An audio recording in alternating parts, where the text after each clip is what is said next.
네, 오늘은 내게 보여줄 땅으로 가라 라는 말씀으로 성도님들과 교제를 나누도록 하겠습니다.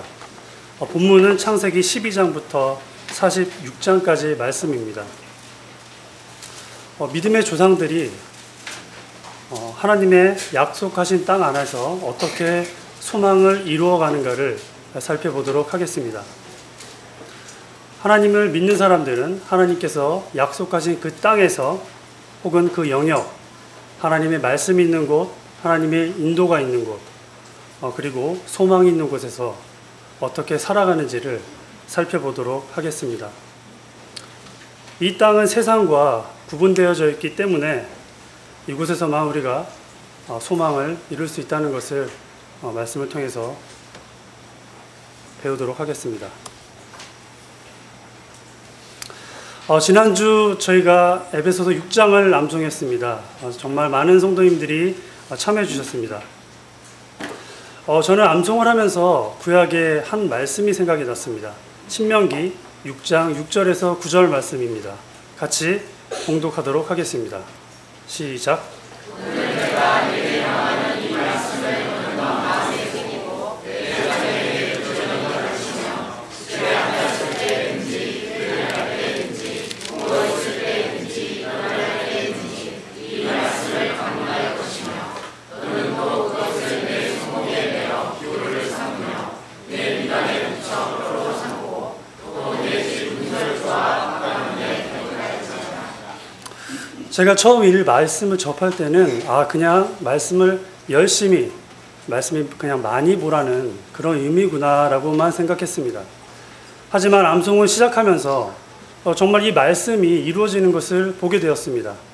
말씀을 암송하기 위해서 시간을 내어서 읽고 쓰고 듣고 그리고 어느 때든지 길을 걸을 때, 차를 탈 때, 그리고 버스를 탈 때에도 항상 말씀을 들어야만 했습니다. 그리고 부부들이 같이 하다 보니까 당연히 자녀들도 그 말씀에 노출되었습니다.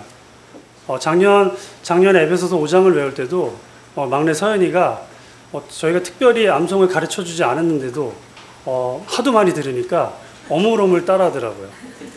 그리고 혜인이 같은 경우는 거의 듣는 것만으로도 거의 12장까지를 거의 암송을 따라하는 것 같았습니다. 어찌나 차에서 참견을 하는지 이제 교독으로 우리가 교회 올 때마다 암송을 하면 조금 느려지거나 틀릴 조짐만 보이면 혜인이가 개입해서 이거 틀리셨다고 그렇게 개입하는 것입니다. 정말 아이들의 암송의 능력이 정말 대단한 것 같았습니다. 그렇다면 방금 읽었던 그 신명기 6장 말씀이 정말 이스라엘 백성들 가운데에서 이루어졌었을 거라는 생각을 하게 됐습니다. 그래서 조금 살펴보았는데요. 지금 그림에서 보시면 알겠지만 이것은 이스라엘에서 13살이 되면 성인식을 하게 됩니다. 그 성인식의 한 장면입니다. 유대인들은 4살이 되면 모세오경을 하루에 3시간씩 그 자녀에게 암송을 시킨다고 합니다. 그리고 방금 이 성인식에 참여하기 위해서는 모세오경 중에 한 권을 암송해야 됩니다. 그래야지만 이 성인식에 참여할 수 있다고 했습니다. 정말 이 말씀이 경건한 유대인들 사이에서 그냥 열심히 읽어라, 자주 말씀을 대하라가 아니라 정말 현실적으로 이루어졌던 말씀인 것을 보게 됩니다. 만약 이런 일들이 우리 그리스도인의 가정 안에서 일어나고 말씀으로 풍족하다면 얼마나 하나님의 은혜가 많이 있겠습니까? 사족을 붙이자면 오늘부터 어린애와 학생회, 그러니까 만 4세부터 만 19세까지의 학생들이 동일한 말씀을 가지고 암송을 하게 됩니다. 저희가 아이들을 부모님께서 감독하고 관리를 하시다 보면 같이 외우셔야겠죠. 제가 생각할 때 거의 3분의 2에 해당하는 어머님 그리고 할머니 할아버지께서까지 하면 거의 전부 다 말씀을 같이 암송하고 같이 자녀들이 암송하는 것을 독려해 주셨으면 어떨까 생각을 해보았습니다. 하지만 교회와 교회 밖의 세상은 어떨까요? 제가 볼 때 세상의 모든 존재하는 것들은 인간의 욕망에 의해서 주관되어진다고 생각됩니다. 제가 아무래도 가르치는 일을 하다 보니까 학생들에 관해서 많이 생각하게 돼요. 그러면 어떤 지역을 돌아다니게 되면 이 지역에는 학생들에 관련된 시설이 무엇이 있구나를 보게 됩니다. 어떤 지역을 가면 정말 50m마다 PC방이 있습니다. 가면 바글바글해요. 아이들이 종례하는 시간 3시에서 4시 정도 이후로 가면 그 텅텅 빈 PC방이 꽉 차게 됩니다. 그리고 어떤 지역에 가면 아이들의 편의시설이 하나도 없습니다. 제가 알기로는 저희 상암동도 PC방이 없어요. 대신 학원이 있죠. 전자는 학생들을 통해서 돈을 벌려고 하는 그런 업자들의 욕망이, 그리고 후자는 자녀들을 통해서 자신의 욕망을 이루고자 하는 부모들의 욕망이 있는 것입니다. 저는 근본적으로 이 둘은 같다고 생각합니다. 그렇다면 인간의 욕망의 근본은 무엇일까요? 에베소서 6장 12절 말씀인데, 우리 성도님들 지난주 다 외우셨잖아요. 그래서 말씀을 일부러 안 썼습니다. 저도 외웠는데 하다 보니 긴장을 해서 막 틀리더라고요. 한번 에베소서 6장 12절 말씀 같이 한번 봉독하겠습니다. 시작이 어떻게 되냐면, 아시는 분 계십니까? 예, 우리의 씨름은이에요. 자, 천천히 하겠습니다. 시작. 우리의 씨름은 혈과 육을 상대하는 것이 아니요 통치자들과 권세들과 이 세상 주관자들과 하늘에 있는 악의 영들을 상대하는 것이라. 네, 잘하셨습니다. 이것은, 욕망에 관한 것은 저희가 혈과 육에 관한 것이 아닙니다. 바로 악의 영들을 상대하는 것입니다.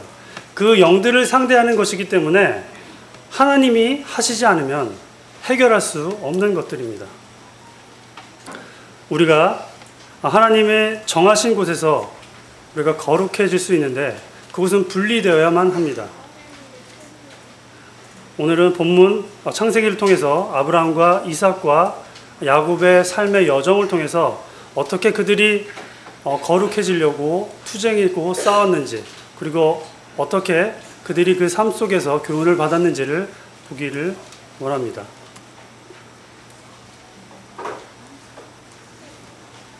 결론부터 나오네요. 네. 오늘 본문 말씀을 들어가기 전에 5가지 단락을 잠깐 소개하도록 하겠습니다. 첫 번째는 내게 보여줄 땅으로 가라. 둘째, 하나님의 땅에서 살기 위해서는 하나님의 인도를 받아야 되고 경건한 그리스도인과 함께해야 되고 겸손해야 된다는 것입니다. 셋째로는 약속의 땅에 거했을 때 하나님이 주시는 은혜가 어떤 것인지 살펴보도록 할 것입니다. 넷째는 하나님의 땅을 떠난 사람들의 최후를 저희들이 보게 될 것입니다. 그리고 마지막으로 5번째는 하나님과 더 친밀해지기 위해서는 내가 가지고 있는 최고의 것으로 하나님께 드려야 된다라는 5가지 주제로 오늘 말씀을 나누도록 하겠습니다. 본문 말씀 창세기 12장 1절을 읽도록 하겠습니다. 시작.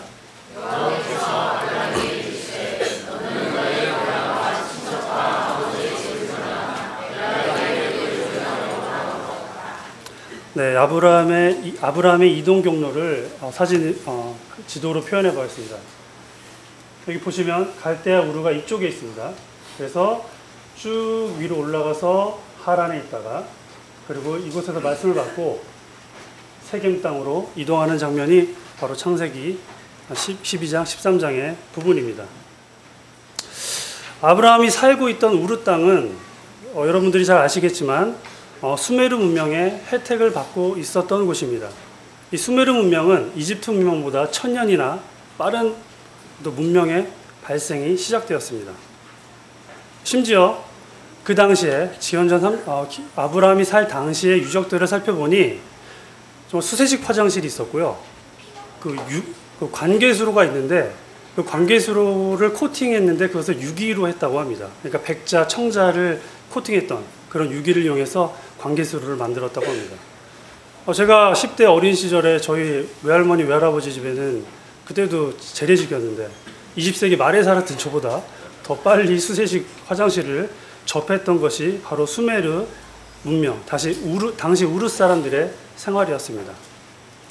정말 아브라함은 풍족한 중에 살았습니다. 거의 대부분의 것들이 있었기 때문에 그곳을 웬만한 사람들은 떠나기는 쉽지 않았을 것입니다. 하지만 데라가 하란에서 죽고 그대로 하란에 정착할지 아니면 다시 자기가 살았던 갈대아 우르로 돌아갈지 고민했었지만 그는 하나님을 만남으로 인생의 대변환을 겪게 됩니다. 부름을 받았을 때 아브라함은 어떤 느낌이었을까요?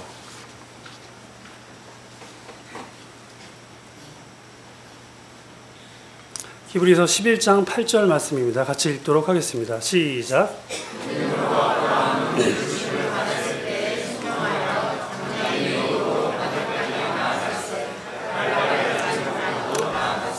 네, 갈 바를 알지 못했다가 가장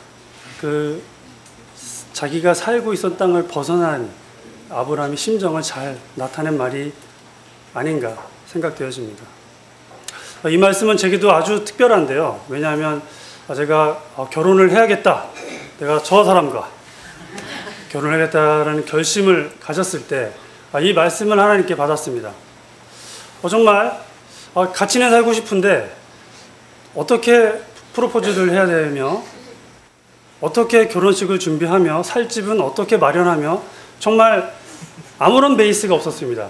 갑갑하고 뭘 어떻게 해야 될지 모르는 그 상황에서 이 말씀을 들었을 때 믿음으로 하는 거구나. 갈 바를 알지 못하고 하는 거구나. 근데 만약 갈 바를 알았다면 그 말을 쉽게 하지 못했을 것 같습니다. 너무 어려우니까요, 그거는. 하지만 10년이 지난 지금에도 같은 생각을 갖고 있다는 것을 이 시간 성도님들께 말하는 바입니다. 네, 왜 우시죠? 네. 아브라함은 얼마나 설레었을까요?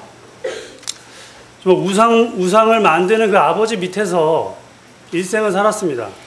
그리고 그 우상이 즐비했던 그 우르 지역의 도시들을 거닐면서 말 못하는 신을 매일 바라보면서 살았습니다. 근데 아브라함이 정말 살아있는 하나님, 그리고 말씀하시는 하나님을 만났을 때 그가 받았을 충격과 놀라움은 저희가 상상을 할 수가 없을 것 같습니다. 비로소 그는 자기가 찾고 있었던 삶의 의미, 내가 왜 살아야 되고 어떻게 살아야 하는가라는 고민을 해결할 수 있었습니다. 우리도 그렇지 않습니까? 죄로부터 돌이켰을 때 정말 세상은 그 가치가 현저히 낮아지게 됩니다. 왜냐하면 더 좋은 가치를 발견했기 때문입니다. 영원의 가치를 알았을 때 기존의 것을 버리고 하나님이 주신 것을 소망하게 되는 것입니다. 정말 새로운 환경에 오게 될 때 얼마나 떨리고 긴장하게 됩니까? 처음 학교를 갈 때, 그리고 처음 직장을 가질 때, 그리고 결혼은 한 번만 하면 되죠. 결혼을 할 때, 그리고 자녀를 출가시킬 때 얼마나 두렵습니까? 하지만 이것을 감당하게 되는 것은 그 일이 가져다 줄 소망 때문입니다. 우리가 이 소망이 없이는 아무것도 할 수가 없습니다. 그 일을 시작할 수가 없습니다. 아브라함은 자신에게 말씀하시는 분이 누군지 정확히 알았습니다. 그분은 살아계신 하나님이셨기에 그는 손쉽게 우르를 떠날 수 있었습니다. 이런 경건의 삶을 살기 위해서는 우리가 어떤 것들을 해야 될까요? 하나님의 약속한 그곳에 가기 위해서는 우리들이 해야 할 것이 있습니다. 자, 창세기 12장 10절 말씀 다 같이 읽겠습니다. 시작.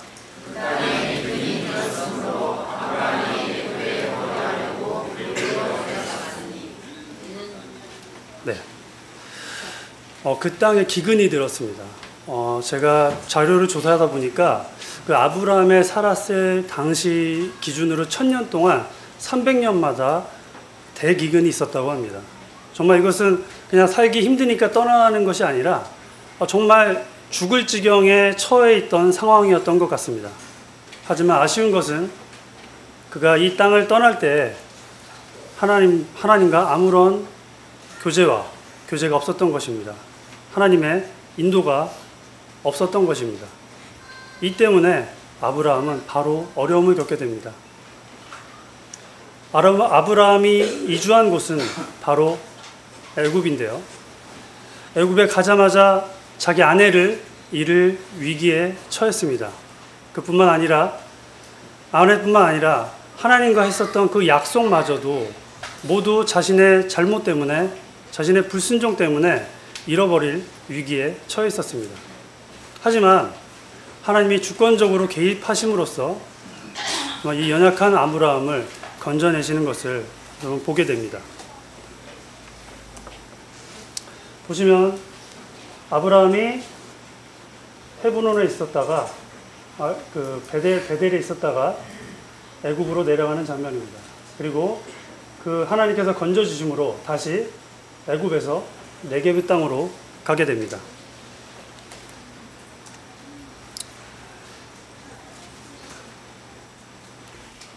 창세기 13장 3절 말씀 읽겠습니다. 시작.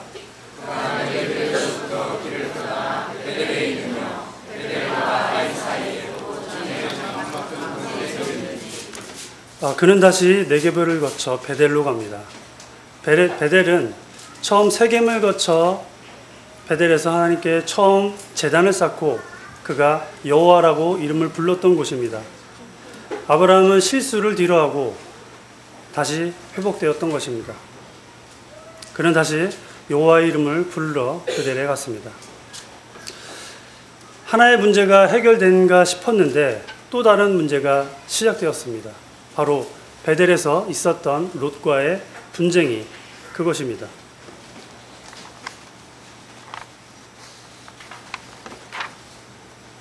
자, 13장 8절 말씀 읽겠습니다. 시작.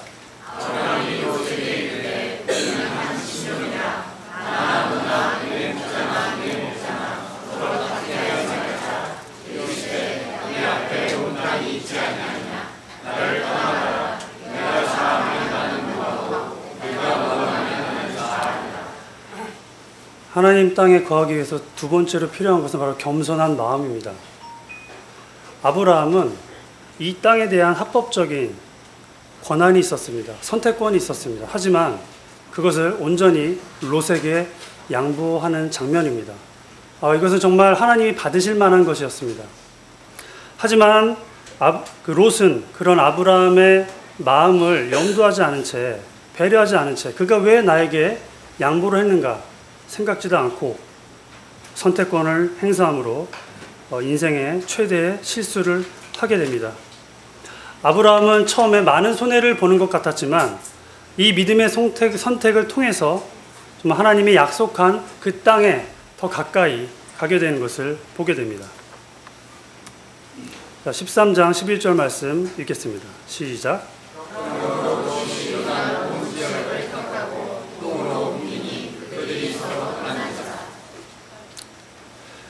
롯이 아브라함을 떠나는 장면입니다. 세 번째는 우리는 믿는 그리스도인과 함께 연합해야 된다는 것입니다. 이윤을 취하기 위해 결국 롯은 아브라함을 떠났지만 롯은 그 이익을 포기하면서까지도 아브라함 곁에 있었어야 됐습니다. 왜냐하면 복의 근원이 바로 아브라함에게 있었기 때문입니다. 하나님이 약속한 건 롯이 아닙니다. 바로 아브라함이었습니다. 그는 어떤 대가를 지불해서라도 자기의 가진 것을 다 포기해서라도 아브라함의 곁에 있었어야 합니다. 롯은 동등한 위치에서 자신의 구할 것을 요구하는 것이 아니라 수종자로서, 종으로서 그와 함께 했었어야 합니다. 여호수아가 가나안을 정복했을 때 기브온 주민과의 있었던 일을 여러분들은 잘 아실 것입니다. 기브온 주민들이 자신의 정체를 속이고 정말 낡은 전대와 다 거의 터질 것 같은 가죽 부대 그리고 곰팡이 슬은 빵을 가지면서 이스라엘 백성들을 속였습니다. 그리고 이스라엘 백성과 조약을 맺음으로써 그들이 구원을 받게 됩니다.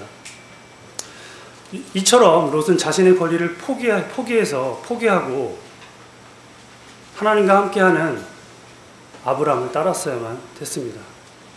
하지만 그는 그것을 포기하지 않았기 때문에 하나님의 약속의 땅을 떠나게 됩니다. 우리는 이 땅에서 하나님을 섬기는 그리스도인과 함께 살아야 합니다. 그곳에 기업이 있습니다. 그리고 그곳에서 하나님의 성품을 배울 수가 있습니다. 우리가 누구와 함께 해야 하는 것은 아주 중요한 일입니다.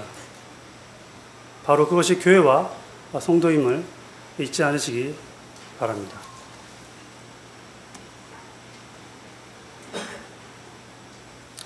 자, 창세기 13장 18절 말씀을 읽겠습니다. 시작.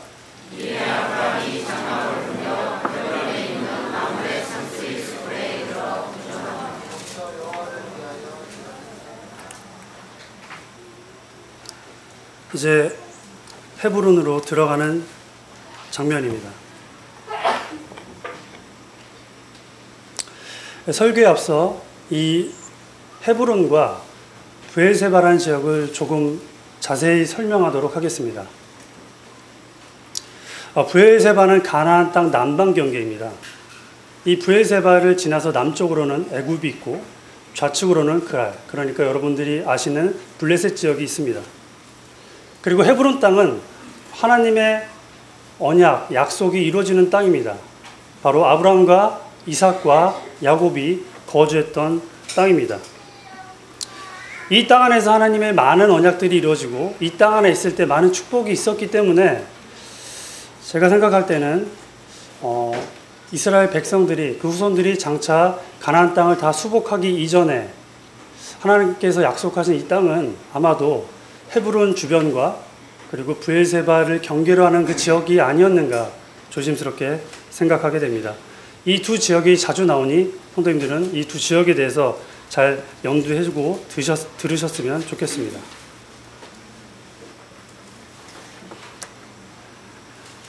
자, 그러면 이제 약속의 땅에서 거했을 때 하나님의 사람들에게 주어지는 하나님의 은혜에 대해서 생각해 보겠습니다. 첫째는 하나님과 언약을 세운다는 것입니다. 그가 롯과 분리되고 나서 멜기세덱을 만나고 그리고 이름을 계명하게 됩니다. 그리고 구두로만 들었었던 하나님의 언약을 당시 고대근동에 있었던 쪼갠 동물 사이로 지나가는 그 언약을 체결함으로써 아브라함의 믿음은 더욱 확고해지게 됩니다. 둘째로는 할례의식입니다.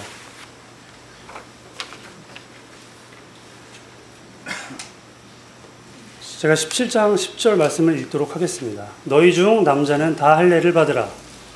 이것이 나와 너희와 너희 후손 사이에 지킬 내 언약이라. 그 심령뿐 아니라 하나님께서는 그들의 외형까지도 분리되기를 원하셨습니다.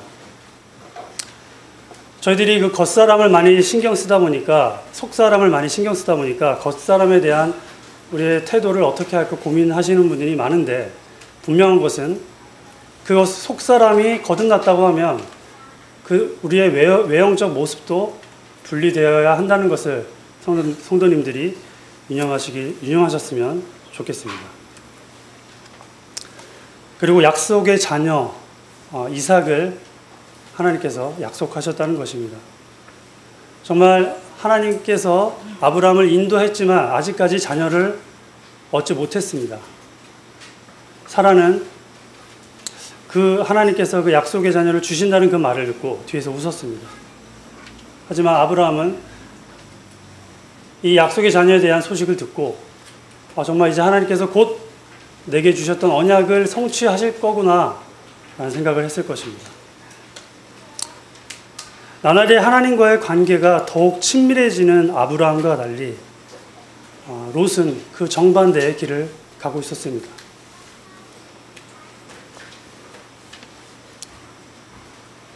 네 번째로 하나님의 땅을 떠난 성도들의 최후에 대해서 교제하겠습니다. 저는 창세기 19장을 볼 때마다 너무 두렵습니다. 부디 우리 교회와 우리 가정에 정말 이런 분들이 없기를 바랍니다. 첫 번째로 하나님의 약속하신 그 땅을 벗어나게 되면 자신이 망하게 됩니다. 19장 1절 말씀 같이 읽겠습니다. 시작.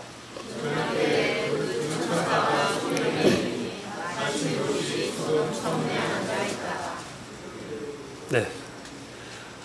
이것은 소돔에서 그 롯의 사회적 지위를 나타내는 장면입니다. 성문에 앉았다는 것은 장로이거나 그 지역을 관장하는 재판관일 가능성이 아주 높습니다. 롯은 소돔에 살면서 소돔 지역의 선한 것과 죄악을 분간하면서 사람들을 심판했을 수도 있습니다. 그는 그 가운데서 나름 선을 추구할 수도 있었다고 생각되어집니다. 하지만 그는 그 소돔에 살면서 그 평안함과 안락함 그리고 그것에서 취할 수 있는 이득들을 포기하지 않았던 것 같습니다. 그것은 롯에 대한 그 주변 사람들의 태도를 보면 그가 어떤 삶을 살았는지 금방 알 수가 있습니다. 19장 14절 말씀 읽겠습니다. 시작.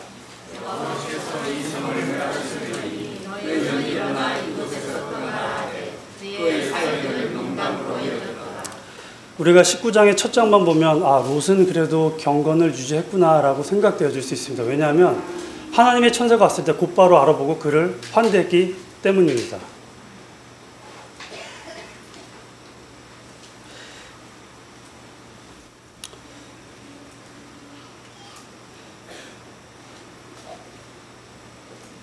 죄송합니다. 그는 순전하고 경건한 사람처럼 보일 수 있지만 되게 위선적인 사람이었습니다. 왜냐하면 그 땅에 대해서 경고했을 때 그 서위들이 그 롯의 말을 농담으로 여겼습니다. 이것은 롯에 대한 모든 것을 설명해주고 있습니다.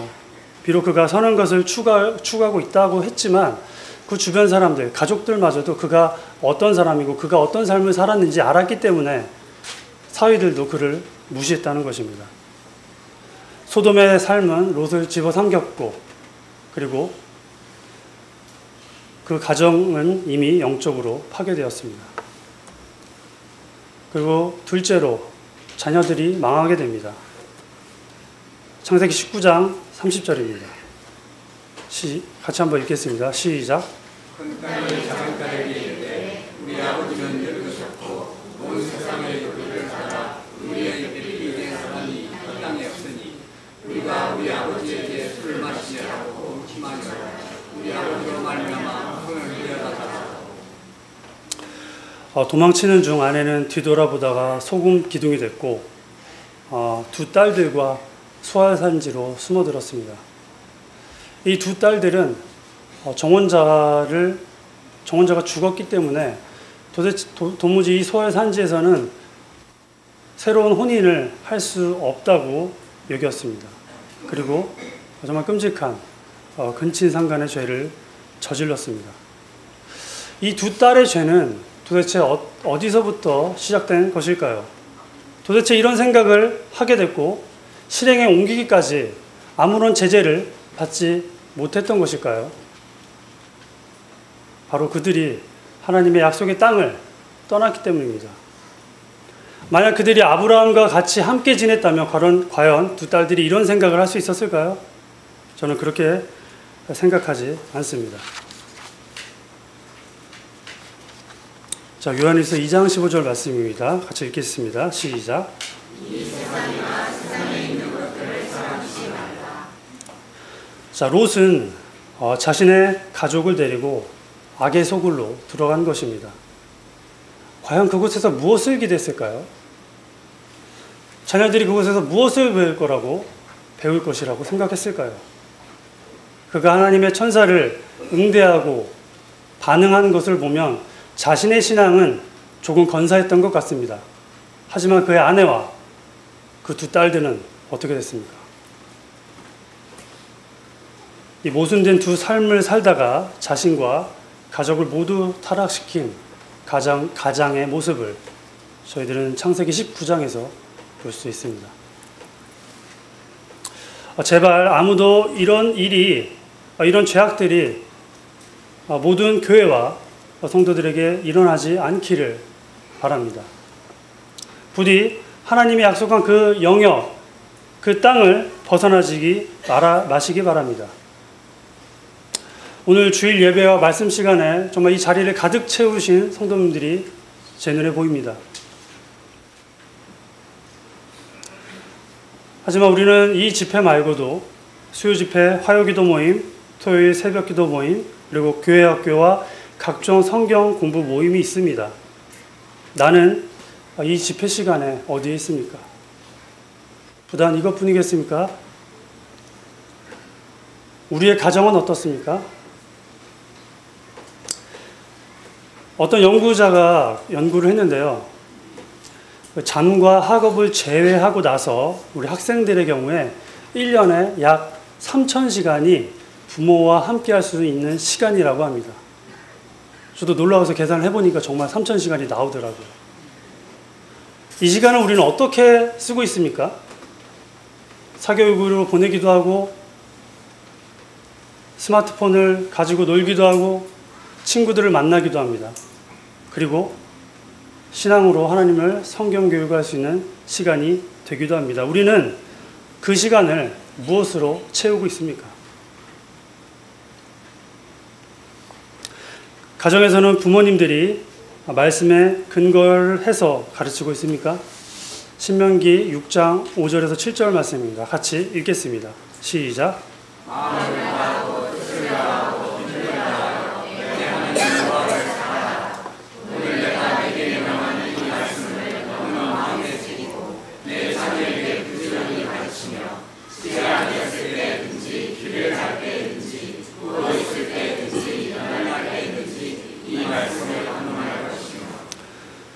앉아있을 때든지 길을 갈 때든지 누워있을 때든지 일어날 때든지 이 말씀을 강론할 것이며, 이 경우를 제외한 일이 있을 수 있을까요?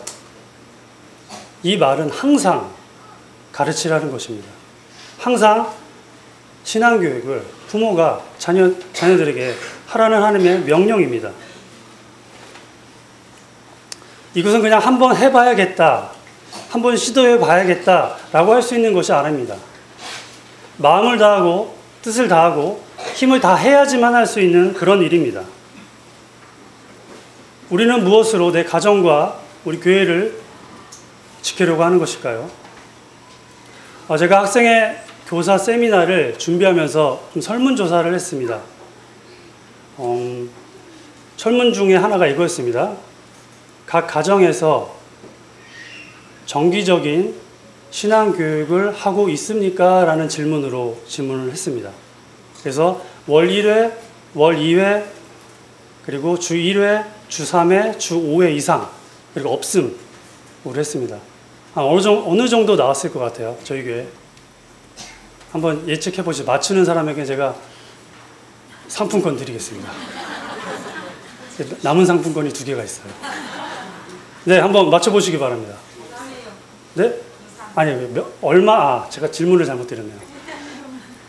그러니까, 하는 학생들, 그러니까 월 1회라도 가정에서 성경 읽기라든지, 아니면 성경 큐티 나눔이라든지, 가정 예배라든지, 이 모임을 정기적으로 갖는 학생이 전체에서 몇 %나 있을까요? 몇 %의 학생들이, 네, 강경호 차장님. 18%. 아닙니다.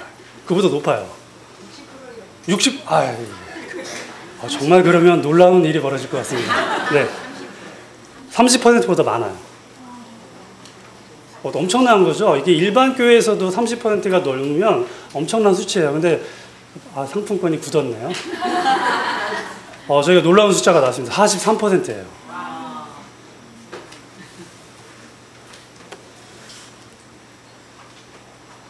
하지만 57%의 학생인 가정 예배를 하지 않는 학생입니다. 근데 좀 질문이 잘못된 것 같아요. 가정 예배를 하지 않는 학생이 아니라 가정 예배를 하지 않는 가정에 있는 학생이 맞죠. 근데 학생회를 오래 하다 보니까 이게 무기명으로 했거든요. 근데 다 알게 돼요. 누군지, 몇 가정인지 카운팅이 됩니다. 가정으로 환산을 하게 되면 좀 비율이 많이 떨어져요. 설문에 참여한 학생은 23명이었지만 가정은 15가정이었습니다. 그 15가정 중에 몇 가정이 가정예배를 정기적으로 성경 읽기라든지 정기적으로 했을까요? 많이 떨어집니다. 74%가 하지 않아요. 15가정 중에 4가정만 혹은 5가정만 정기적으로 가정에서 부모님들에게 신앙교육을 받고 있다는 것입니다. 한 달에 1회, 한 달에 2회는 뺐어요. 그건 실질적으로 이루어지지 않는다고 판단했기 때문입니다. 그리스도인 가정에서도 하나님의 말씀이 전파되지 않고 부모로부터 그 교훈과 훈계로 양육되지 않는다면 다음 세대가 아니라 얼마 지나지 않아 다른 세대들을 우리는 경험하게 될 것입니다. 서대문교회에서 현재 학생에는 15가정 중에 4가정 혹은 5가정만 정기적인 신앙교육이 이루어지고 있습니다.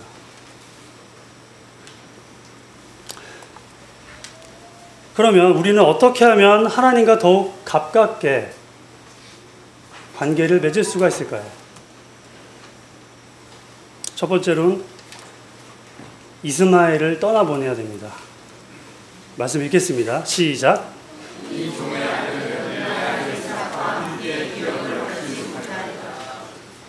이삭은 이스마엘과 함께 할 수 없습니다.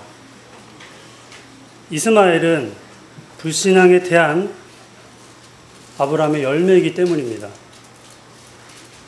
이삭과 이스마엘은 함께 기업을 나눠 가질 수가 없습니다. 마음이 아프지만 아브라함은 이스마엘을 반드시 분리해내야 됐습니다. 하나님의 기업을 이루기 위해서는 떠나보내야 될 것들이 있습니다. 왜냐하면 그것은 우리들이 마땅히 받아야 될 그 기업을 우리가 차지하기 위해서는 그리야만 됩니다. 매일을 살면서 반복적으로 하나님께 불순종하거나 죄의 모양을 취하는 내 삶에 밀착한 나쁜 습관들이 우리에게 있지 않습니까? 이것들이 우리의 경건을 얼마나 해치고 있습니까? 우리는 이런 것들로부터 거룩해져야 됩니다.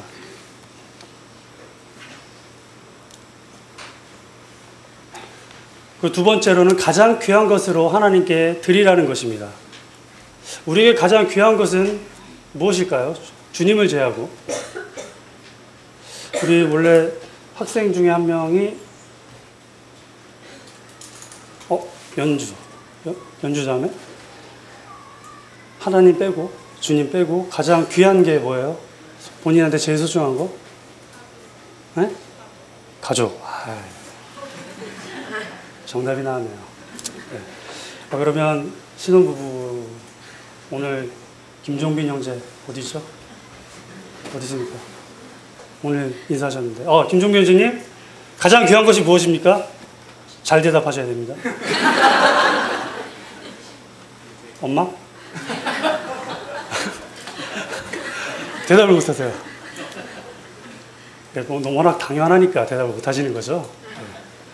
자, 그러면 자녀를 갖고 있는 성도님들에게 가장 귀한 것은 무엇일까요? 이건 물어볼 필요도 없어요. 자녀입니다. 네. 근데 하나님께서 그 아브라함에게 그 100세 만에 얻은 그 귀한 아들 이삭을 바치라고 하는 것입니다. 만약에 처음 갈대아 울에서 그를 불렀을 때 너가 이제 100세가 되면 아들을 얻게 될 건데 그 아들을 산제사로 드려야 돼 라고 했으면 아브라함이 그 발걸음을 띄지는 못했을 것 같아요. 하지만 하나님께서는 그 아브라함이 이제는 이 시험을 감당할 만하다고 판단하셨던 것 같습니다. 하나님께서 하나뿐인 외아들을 바치라고 하십니다. 100세나 되어서 얻은 귀한 것입니다. 정말 그 아브라함에게는 그 무엇보다도 바꿀 수가 없는 것이었습니다. 하지만 아브라함은 그 삶의 여정 가운데 배웠던 하나님이 어떠신 분인지 알기 때문에 믿음을 가지고 아브라함과 두 종을 데리고 모리아산으로 가게 되는 것입니다. 정말 그 믿음을 가지고 모리아산을 가게 됩니다. 창세기 22장 2절 말씀 읽도록 하겠습니다. 시작.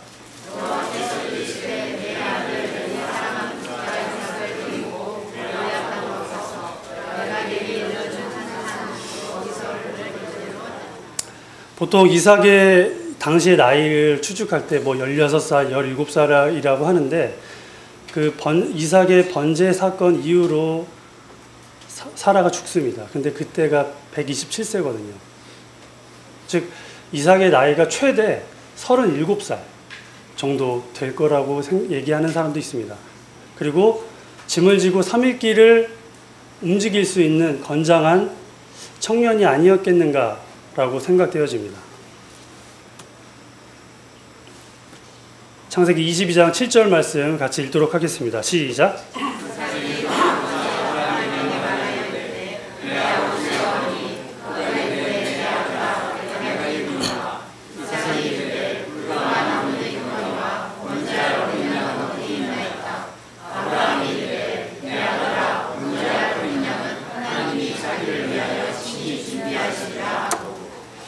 참 100살이 훌쩍 넘은 아브라함과 하나님 사이를 가능케 하는 참 감동적인 장면입니다. 하나님이 친히 준비하시리라 라고 했을 때 아들 이삭은 더 이상 묻지 않았습니다.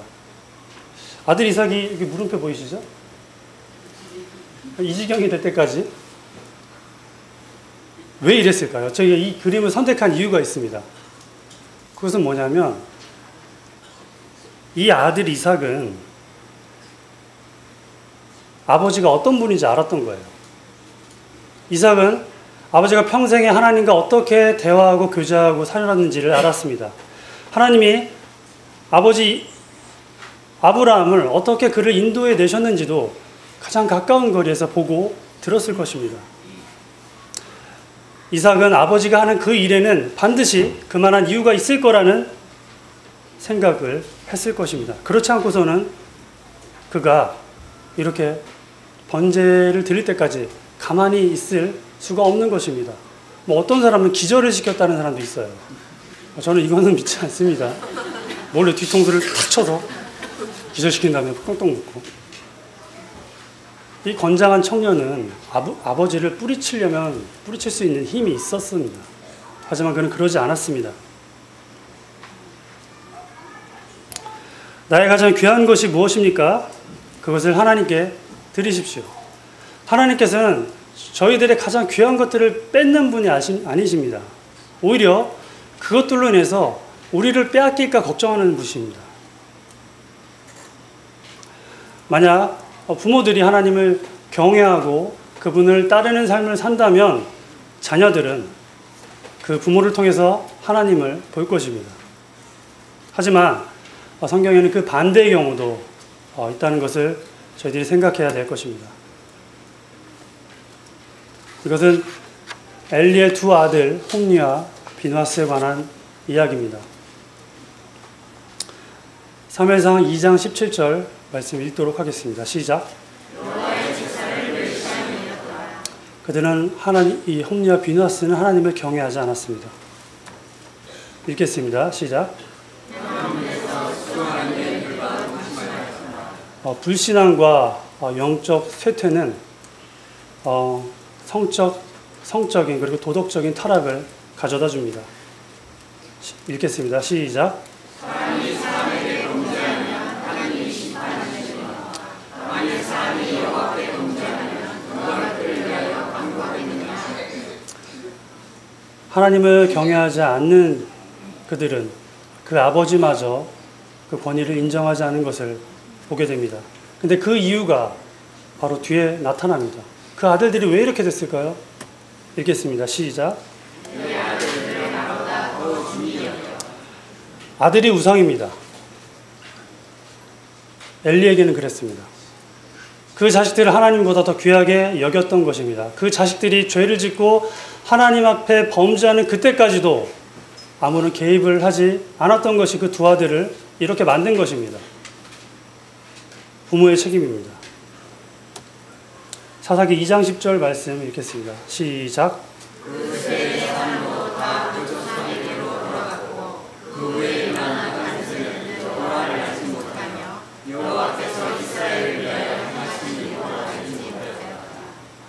여기서 되게 주목해야 될 단어가 있는데요. 바로 다음 세대와 다른 세대입니다. 보통 우리는 우리 다음에라고 생각하겠지만 이 다른 세대는 뭐냐면 영적인 다른 세대라는 것입니다. 즉 하나님을 알지 못하는 세대가 올 거라는 것입니다. 언제 그것이 오냐면 부모들이 그 자식을 하나님보다 더 귀하게 여기는 그때 다른 세대가 우리 교회를 채울 것입니다. 이 얼마나 대조적입니까? 저희는 아브라함의 믿음과 약속은 견고해졌지만 엘리의 일가는 여기서 끝이 나게 됩니다. 만약 이런 자식이, 이런 자녀가, 만약 이런 내 형제 자매가 있으면 여러분들은 어떻게 할 것입니까? 어떤 기도를 드려야 될까요? 한때 제 형님이 구원을 받고 얼마 지내지 않아 교회를 떠났습니다. 그리고 나서 10년이 지났을 때 저는 그 형님에 대한 신앙 회복을 전혀 기대하지 않는 가족이지만 기대하지 않았습니다. 저는 기도하지 않았던 것 같아요. 근데 대학원에 있을 때 자취방에서 한 꿈을 꾸게 됩니다. 예배당에서 어머니, 아버지, 저와 형이 같이 예배드리는 장면이 꿈에 나타났어요. 새벽에 깼습니다. 근데 그게 꿈인 것을 알게 되니까 어찌나 서글프든지 눈물이 나더라고요. 형님이 있어야 할 것은 이건데 여기 계시지 않는 것입니다. 그때부터 기도했습니다. 차라리 그가 망함으로 하나님께 돌아왔으면 좋겠다. 10년 형님이 교회를 떠나고 10년이 되었을 때부터 망하기를 기도했습니다. 진짜로. 왜냐하면 하나님께 안 들어오니까. 근데 하나님은 참 저의 그 기도를 들으셨는지 형님이 아주 추락하는 것엔 날개가 없다고 했던가요? 아주 보기 좋게 어려움에 처하시더라고요. 고난이 오니까 하나님이 찾더라고요. 그리고 지금은 저희 부모님과 함께 같은 모임을 잘 섬기고 신앙생활하고 있습니다. 모든 것들이 이전보다 나은 상태로 주님께서 회복시켜 주셨습니다. 이것이 10년 전 일입니다. 제가 송찬호 회장님 집에서 자취할 때 이 말씀을 드렸던 것 같아요. 아직 형님이 돌아오지 않았다고. 하나님의 인도함 없이 세상에서 잘 되는 것처럼 가장 완벽하게 망하는 길을 본 적이 없습니다. 하나님 없이 잘 되는 것을 경계하십시오. 세상의 관점에서 좋은 대학, 좋은 직장, 혼사, 어떤 조건들은 영적인 것과 관련이 없습니다. 오직 하나님과 함께 하는 것이 선한 것입니다.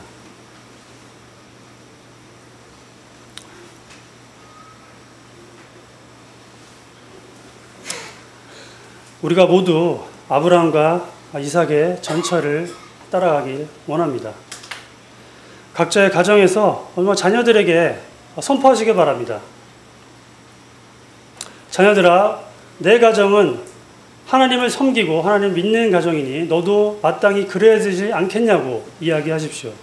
그러면서 주 안에서 교훈을 통해서 하나님의 말씀과 교훈을 통해서 그들을 양육하시는 것이 마땅합니다. 자, 시편 127장 4절입니다. 읽겠습니다. 시작.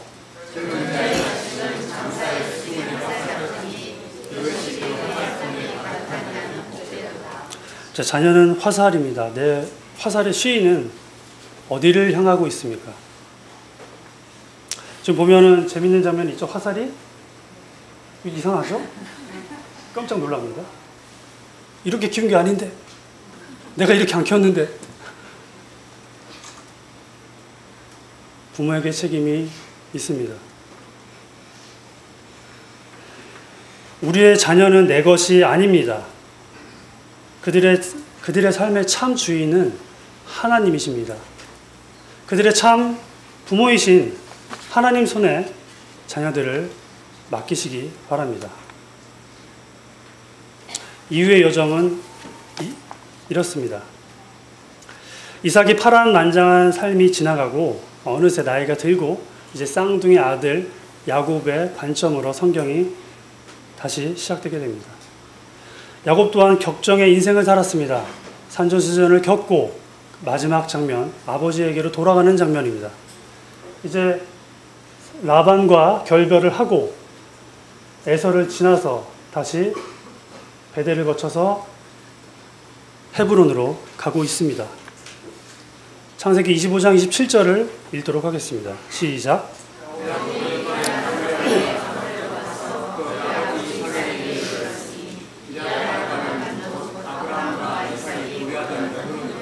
네. 바로 기럇 아르바 헤브론으로 이삭은 자신이 마지막으로 거해야 할 곳을 정하고 아버지 곁으로 갔습니다.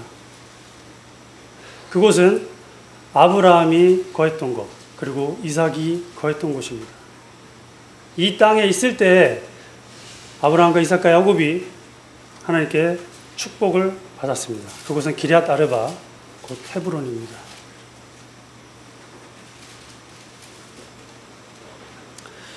또다시 가나안에 큰 기근이 있었습니다. 이제 결론입니다. 창세기 46장 3절에서 5절 같이 읽도록 하겠습니다. 시작.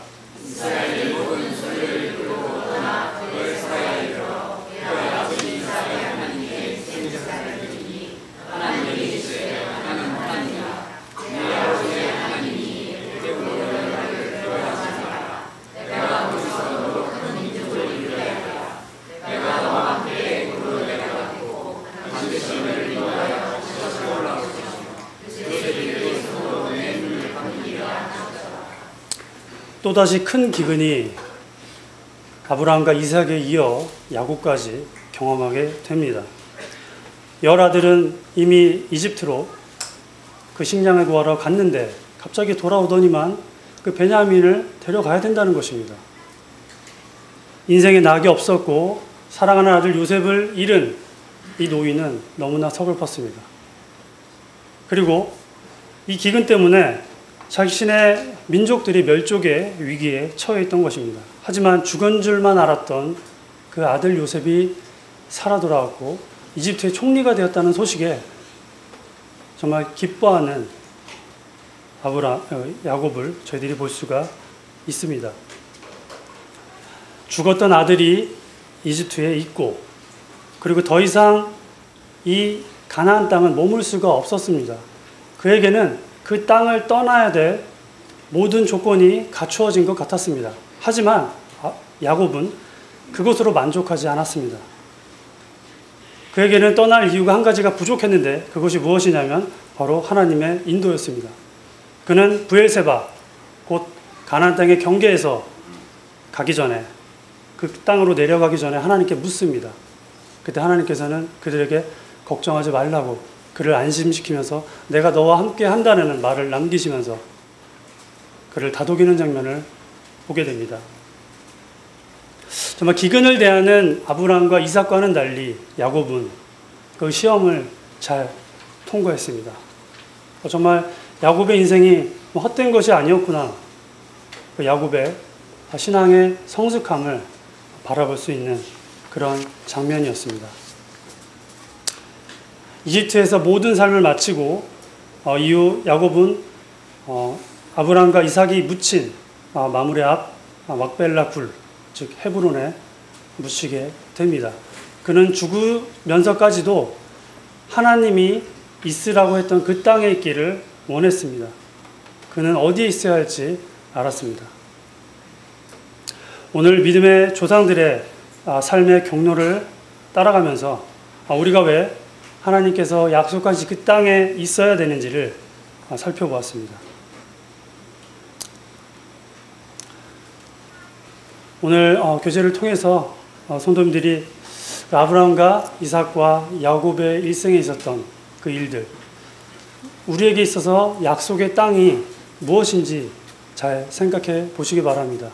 만약 내가 그곳에서 멀어지고 그곳에서 떠나 있다면 그것을 회복하기 위해서 기도하고 그 회복을 위해서 성도가 서로 협력했으면 좋겠습니다.